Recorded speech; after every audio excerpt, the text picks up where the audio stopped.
Digital teacher के इस YouTube channel में आपका हार्दिक स्वागत है।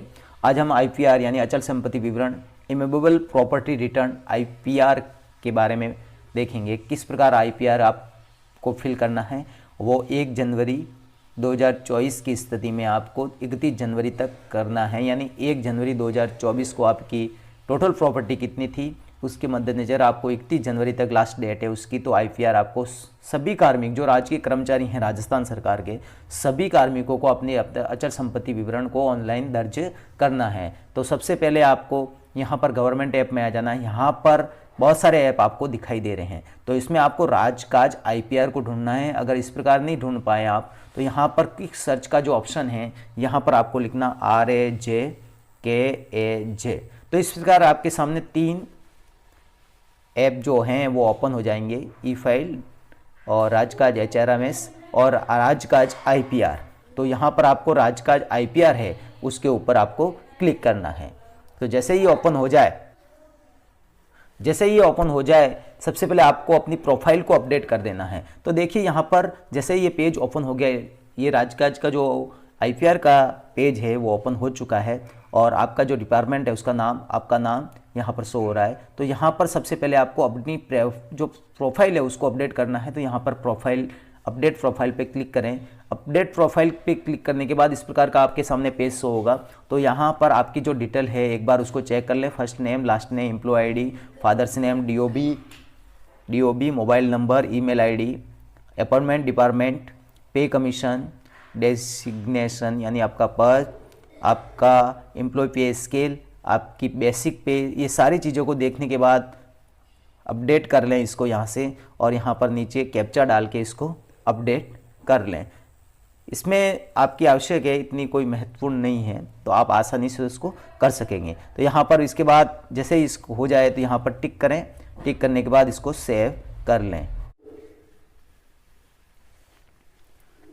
क्लिक करने के बाद इस प्रकार का आपके सामने पेज शो हो जाएगा। तो यहाँ पर एम्प्लॉय कॉर्नर है, यहाँ से आप क्लिक कर सकते हैं और नहीं तो सीधा आपके सामने इस प्रकार का पेज ओपन हो जाएगा। तो यहाँ पर आपको अगर आपकी कोई प्रॉपर्टी है 1 जनवरी 2024 तक तो आपको इसको टिक नहीं करना है। अगर आपकी प्रॉपर्टी नहीं है तो इसको टिक करके आप जैसे ही सबमिट मारोगे तो please enter remark to filling IPR without any property return, तो यहाँ पर आपको क्लिक करके नो प्रॉपर्टी इस प्रकार का लिख करके आपको कर देना है। अगर आपकी प्रॉपर्टी है, आपने परचेज कर रखी है, तो यहाँ पर आपको इस प्रकार की फील्ड आपको करनी है। तो सबसे पहले देखिए प्रॉपर्टी टाइप में आपको agriculture, commercial, residential, industrial, other, इसमें जो भी प्रॉपर्टी है आपको करनी है। जैसे एग्रीकल्चर कर लिया तो यहाँ पर उससे संबंधित फार्म हाउस, प्लॉट, लैंड, इस प्रकार का ऑप्शन शुरू हो जाएगा। अगर आप कॉमर्शियल करोगे तो कॉमर्शियल से संबंधित आपके office space, plot, shop, showroom, इधर ऐसे ऑप्शन खुल जाएंगे। तो जो भी आपकी प्रॉपर्टी है, तो अगर रेजिडेंशियल है तो उसके लिए भी आपके apartment, building, independent house, plot जो भी है इसको क्लिक करना है। जैसे ये कर लिया, इसके बाद आपको पूछा जाएगा कि आपकी जो प्रॉपर्टी है वो रूरल में है या अर्बन में, यानी ग्रामीण क्षेत्र में है या शहरी क्षेत्र में। तो उसका एड्रेस आपको लिखना है। एड्रेस लिखने के बाद आपको कंट्री सिलेक्ट करनी है, फिर आपका स्टेट सिलेक्ट करना है, फिर डिस्ट्रिक्ट आपको सिलेक्ट करना है और फिर आपको अपना सिटी सिलेक्ट करना है। सिटी सिलेक्ट करने के बाद आपको वार्ड नंबर सिलेक्ट करना है, जो भी वार्ड है। अगर उसमें वार्ड अवेलेबल होगा तो ठीक है, अगर आपने अर्बन कर रखा है इसलिए वार्ड आ रहा है, बाकी अगर रूरल करेंगे तो वार्ड नहीं आएगा। देखिए ग्राम पंचायत आ रही है, तो ग्राम पंचायत में इस प्रकार आएगा ऑप्शन। इसके बाद पिन कोड दर्ज करना है, ओवन्ड बाय, फिर नीचे आ जाना है इफ़ नॉट इन ओवन यून state in whose name held in is her relationship to government servant. Owned by यानी सेल्फ है, डिपेंडेंट है या जॉइंट है, ठीक है। तो आपकी जो भी प्रॉपर्टी है तो उसको इस प्रकार का कर लेना है। जॉइंट है तो जॉइंट, अगर आपकी जॉइंट है तो किसके साथ में है, ब्रदर के साथ में है, सिस्टर के साथ में है, फादर, मदर या अपनी वाइफ के साथ में जॉइंट है, तो उसको करके आपको सिलेक्ट कर लेना है। जैसे यहाँ पर अगर वाइफ का करेंगे स्पोस, तो स्पोस यानी जीवन साथी, तो उनका नाम और कॉन्टैक्ट नंबर लिखना है और फिर ऐड कर लेना है। और 2 से 3 हैं तो आप इसी प्रकार ऐड कर सकते हैं। इसके बाद आपको नीचे आ जाना है मैनर एक्यूरेट, यानी आपने जो how acquired whether by purchase, lease, mortgage या gift otherwise with date of एक, तो इस प्रकार आपको ये देखना है कि आपने जो संपत्ति खरीदी है वो किससे खरीदी है। तो आपको यहाँ पर परचेज, इनहेरिटेंस, विल, गिफ्ट या अदर जो भी स्थिति है, आपने परचेज की है तो परचेज लिखना है। सब मैनर एक्वायर्ड, तो यहाँ पर लोन लिया है आपने, सेविंग के मार्फत उसको ख़रीदा है, या financial support from family member के द्वारा या मल्टीपल सोर्स के माध्यम से आपने खरीदी है तो लोन, तो आप तो लोन कर सकते हैं। कब खरीदी है तो उसकी डेट लिखनी है आपको, जो भी डेट हो आप उसको डेट लिखना है, ठीक है। तो इस प्रकार उसकी डेट लिख दें।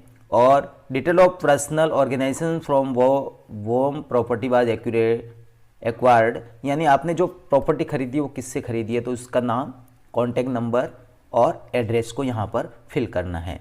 प्रेजेंट वैल्यू ऑफ प्रॉपर्टी, नीचे आना है तो एनुअल इनकम फ्रॉम प्रॉपर्टी यानी प्रेजेंट वैल्यू ऑफ प्रॉपर्टी, अभी जो आपकी प्रॉपर्टी है उसकी प्रेजेंट वैल्यू क्या है।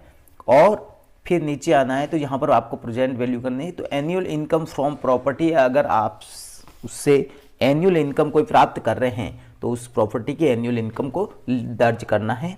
और अगर अन्यथा आप, क्योंकि व्यावसायिक अगर होगा, आपकी शॉप होगी तो उससे एनुअल इनकम आपको प्राप्त हो सकती है। अगर रेजिडेंशियल है और किराए पे दे रखा है तो उससे प्राप्त हो सकती है, बाकी आपको नहीं मिलेगी। तो यहाँ पर यस नो आपके अनुसार कर सकते हैं। एनुअल इनकम फ्रॉम प्रॉपर्टी, तो जो भी यस है तो यस करोगे तो एनुअल इनकम का ऑप्शन आ जाएगा, नो करोगे तो आपको नहीं भरना है, एनुअल इनकम फ्रॉम प्रॉपर्टी हट जाएगा। फिर रिमार्क्स, तो यहाँ पर आप कुछ भी कर सकते हैं, परचेज प्रॉपर्टी कुछ भी लिख करके इसको सेव करें, save.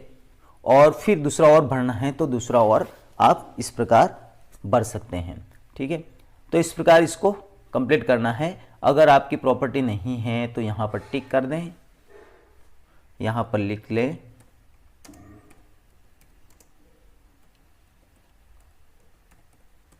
No property, submit IPR करें। तो इस प्रकार का आपके सामने पेज शो हो जाएगा, नील नील नील। और इसको अगर आप नीचे नहीं आ रहा है तो आपको इसको थोड़ी साइज को कम कर दें। फिर देखिए नील नील आ रहा है, इसको सब वेरीफाई एंड सबमिट करें। प्रॉपर्टी होने के बाद भी आपको अपनी इसी प्रकार से वेरीफाई करना है, यस करें। यस करने के बाद जैसे ही आपके मोबाइल नंबर पे OTP आए है तो OTP को दर्ज करना है आपको।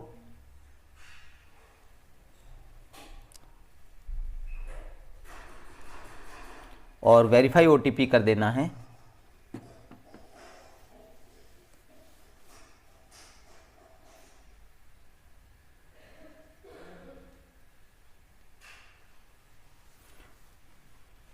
और फिर इसको सेव कर लें आप, IPR है उसको डाउनलोड कर लें। और डाउनलोड करने के बाद उसकी एक कॉपी इस प्रकार आप डाउनलोड कर लें। डाउनलोड करने के बाद इसकी एक कॉपी आपके जो DDO हैं यानी आहरण वितरण अधिकारी उनके पास जमा करवा दें। और सिग्नेचर नॉट वेरीफाइड, अगर सिग्नेचर आपके नॉट वेरीफाइड आ रहे हैं तो इसका एक मैंने अपने चैनल पे एक वीडियो बना के रखा है, सिग्नेचर वेरीफाइड कैसे करें, तो उसको भी आप देख सकते हैं और अपने जो सिग्नेचर है उसको वैलिडेशन कर सकते हैं। होप ये वीडियो अगर आपको अच्छा लगा उसको लाइक शेयर सब्सक्राइब कीजिएगा। मिलते हैं नेक्स्ट वीडियो में, तब तक के लिए आप सभी का धन्यवाद। धन्यवाद साथियों।